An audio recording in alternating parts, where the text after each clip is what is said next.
we did this last week where we talked about, I think last week, 2 weeks ago, we started talking about business building. And so I wanted to be consistent with you guys.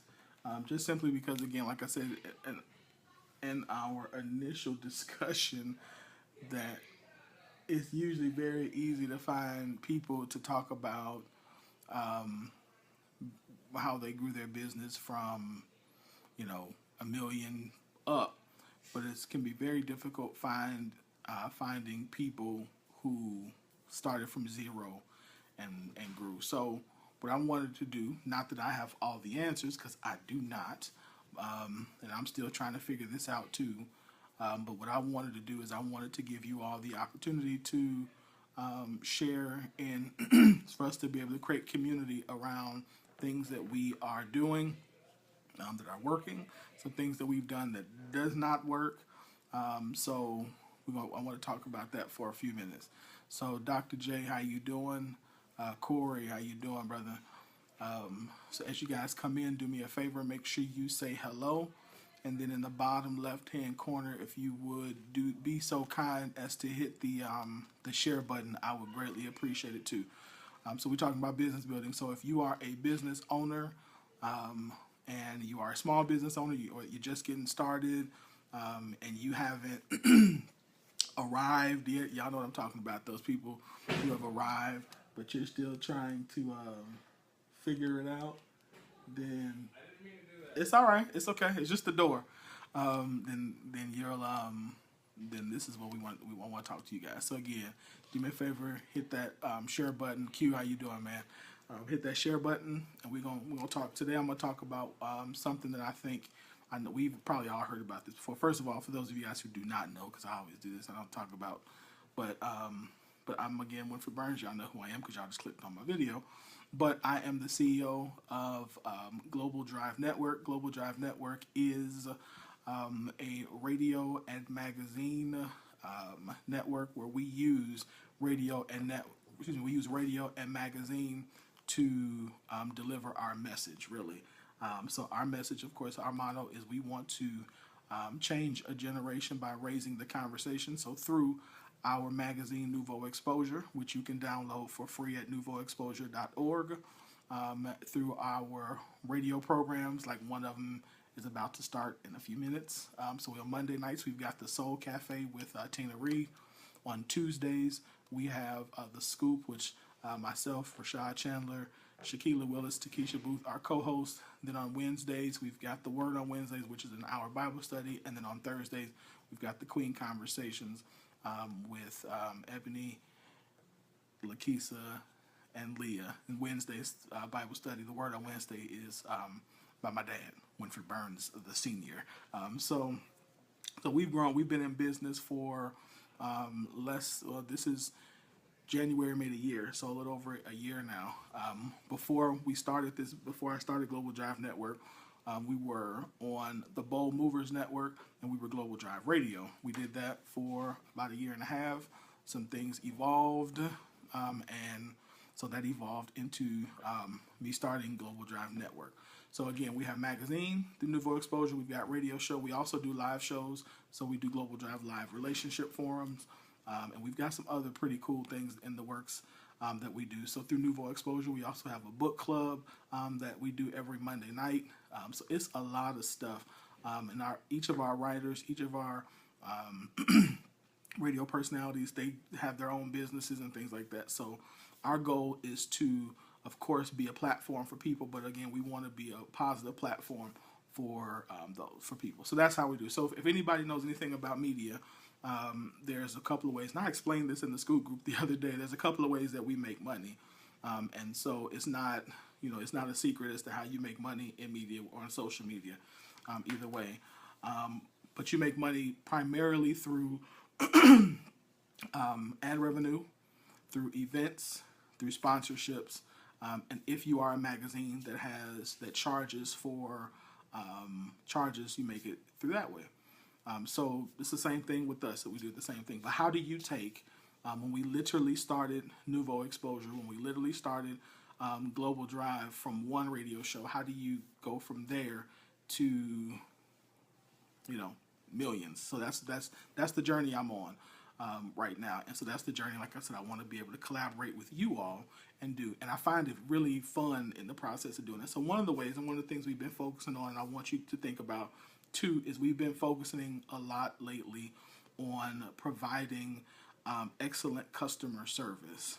And so in the radio world and in the magazine world, that might look a little bit different that's definitely going to look a little bit different in the retail world. But ultimately, as the business owner, our job is to make sure that we get the end user what they want, the way they want it, or the way that we tell them that they're going to get it, and get it to them in a way that they can respect and enjoy.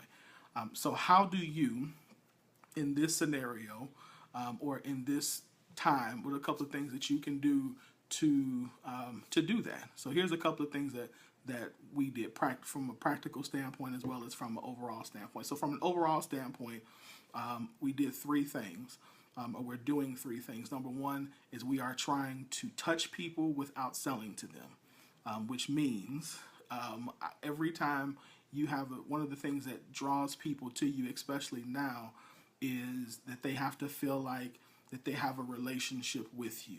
But if any of you all have ever gone recently and not recently, but ever tried to buy a car, you know that before you even go in, and even when I probably just said go buy a car, some of you clenched up because you already go into that transaction with some type of bad experience that you've had, or feeling like that they're crooks, or they sold you a lemon or something like that.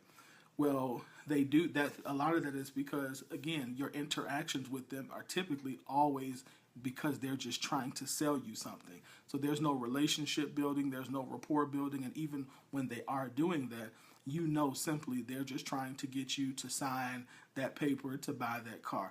By the way, if you are a car salesperson, let me tell you that there is a much better way to sell cars and to get repeat customers than a lot of the way it's done now. Now, I will say that I know that it is changing in the sense that not everybody's doing it that anymore, that they are trying to go to more of a relationship-based system. However, again, they're still hustling for units, and that's cool. I'm not tripping on it, but it's still weird. So what we've got to learn how to do is we've got to learn how to touch people without selling to them. So every time you have a conversation with them, you cannot be trying to sell your person a product, because eventually that gets old and they start to, again, just like we do it with a used car salesman or with a car salesman, we get defensive just at the idea of having to. I honestly, even at this point now, when you go and get your car serviced, it's like, oh my God, I'm gonna get my car serviced. They're gonna try to sell me a car. We know that. And that's not what you want as a brand. That's not what you want. If you're going to build a successful long-term business, how you do that. The reason that they can get away with that, or some industries can get away with it, because at this point, we need a car. And so when we go there, we know that they know that we need a car. Like, we're not going to walk yet. So, we don't have like the hoverboards that they did in the movie, in the one movie where we could fly around. We're not there yet. But they know that we need a car. So if we come there for a car, they just know at that point that they've already just pretty much got to close us. So that's pretty much what they do. But we can't do that, because every time somebody comes to our business as a new business owner, in most instances, they have tons and tons and tons of other people who are offering them the same service. So now you've got to differentiate yourself as to why should they buy with you. So you got to touch them without selling. And this goes for any business. Touch people without selling to them. That could simply mean, well, now I'm going to get into that in a second, okay? The second thing you got to do is you got to tell your story without lying. So, meaning you got to always be genuine to who you are. You got to let your personality be the personality that is seen. Nobody wants to buy from somebody who is disingenuous or who they just, who they don't like. So, you gotta tell the story about what you do, who you are, why you do what you do. Make that connection with an individual or with your client base, so you can, again, so they can see what you do and it connects with them. So, for example, if they know, if you can connect with Say, for example, let me see. I'm trying to think. You're trying to let's say you're trying to connect with mothers. You're going to talk to them again in a genuine way about things that are beneficial for them. You're not going to bring up stuff that's like not germane to what their issue, but you're going to talk about why whatever it is that you're doing, why your business is there to help them or to be what they need in that moment. Which brings me to the third thing. The third thing is that we've got to learn how to, when we're selling, don't sell, or when we're trying to grow a business, don't talk about price, because you're not always going to be the cheapest. Sometimes you're going to be the most expensive. You're not always going to be the quickest. Sometimes it's going to take longer. You're not going to always, be, whatever. But if you can get your customer, your end user, to understand your value, we call it the value proposition, the value of your business, then you have a much better chance of making this not just a customer, but a customer for life. And that's the goal. You want to know the health of a business is not just in how many times they can get somebody, in most businesses, because it depends on what your business is, not just how many times a person will buy from you, but how many times do they come back and buy again. I have a specific person. When I go and buy certain things, there is a specific person who I want to deal with, and I won't even go unless that person is there, because we've established a relationship, and they know. There are certain restaurants that I go to that I don't even want to deal with certain, like I come in, they know what I want, they know where I want to sit, they know, for example, it's a restaurant here in Benton Harbor called Country Kitchen. God bless their ministry. But at Country Kitchen, when I walk in there, they know to sit me in the corner. They know to bring me coffee, and don't bring me sugar, but bring maple syrup, and don't bring don't bring cream, but bring milk. They know what I like to eat, because I'm a creature of habit. They know what I like to eat. They know the way I like it. They know don't bother me a whole lot they know I'm gonna sit there on my phone for probably 45 minutes and take 2 or 3 calls. They just know that, and they just look, and because we've established that type of relationship, that's valuable to me, and because that's valuable to me, I continue to go there. And of course, the food is pretty good too. But because of those things, I continue to go there. So again, and we have conversation. They discuss certain things about what's going on in the community. Again, they're not selling, but they check to make sure I'm okay. It's all so you see how that all plays in together. So how do you do this? There are several tools that you can do depending on what type of business that you have that'll be good for you. The first thing is, right now, especially if you are a online business, or you are a new business. Actually, I don't care what kind of business you have, but you need to learn how to build an email list. Build an email list. I'm going to say it again. Build an email list. The email list is going to be the best way, or one of the best ways, that you can reach and have repeat customers, because you're going to communicate with them. So in this email list, so there's a program, some people use other programs. I use MailChimp. It's MailChimp, where you can, so if you guys go to, for example, my public figure page, when you go, you see a button that says sign up. When you click that sign up button, what it does is it puts you automatically in my email list. When you go automatically in my email list, there are automated messages that come to you that welcome you, first of all, to the Money Mentor email list, that give you free information, that gives you things up front, okay? But what it also does is, on the fly, I can, if I see something that I believe is good for my community, then what I can do is I can shoot them an email. I can have many people on my email list, and like that, just because I've captured that email list. So whatever industry you're in, you can do the same thing. You can build an email list, whether it be, again, you're doing it manually, whether you're using social media like Facebook, like I said, like using the sign up button. You can also do the same thing through Instagram and other social media sites like that. Again, it doesn't cost anything, but you can do that in order, again, to get people into what you're doing. And that's, of course, that's only if your value proposition is good. And those first two things we talk about, meaning you're touching them without selling, you're telling the story, and they like what you're doing. So as you get better at that, then you'll see your list grow. The second thing is, of course, is using social media. So social media is a wonderful, wonderful, wonderful tool that for free you can, as a small business owner, you can start to use it.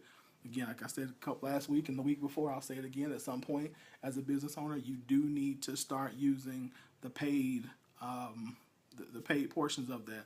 But again, as a new person, as a new business, you're just trying to get more and more and more and more content, good content out there, so people will understand what your business is and what you're looking for. Let me back up. As a part of your email list, you also have to learn how to do what's called segmenting. So here's an example I gave somebody yesterday where we're talking about segmenting. So there's a church who I was telling them that they should start using this program, and in the process of building their email list, they can segment it to members and people who visit, because obviously you don't want to send those people the same thing. So if somebody who is a visitor, they come on your list, on the visitors list, they're segmented as a visitor, and then you know that 2 days later you can send them an email saying, hey, thanks for coming, we appreciate you. The next 2 days after that, you can send them, hey, don't forget this Sunday, we'd love for you to come back and visit us again, and visit with with the pastor. And then so I mean, you can segment it, because you don't want to send your new members the same thing that you just sent the visitors, if that's how you're going to do it. So you want to use that through MailChimp, okay? Again, social media, again, provides you the opportunity to get in front of people. And if your content is good, that wonderful share button, can make you. If your content is good, people will share it.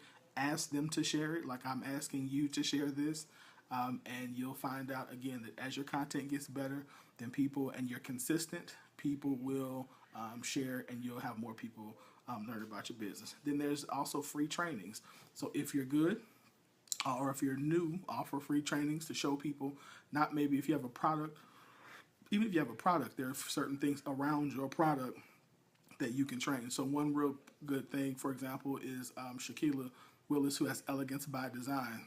So she will now, what she does is she will do tutorials using her product, but showing you how to use the product on her hair or other people's hair, so that way you understand how to use her product. So she's given a free training that doesn't cost her anything but time. It costs her time, but because of that free training, more people are saying, oh, okay, I want to learn how to do twist outs, or I want to learn how to make my whatever hairstyle last longer. And so she'll show them how to do that, which causes more attention to her website and to her business. Hey, so you want to be able to do stuff like that.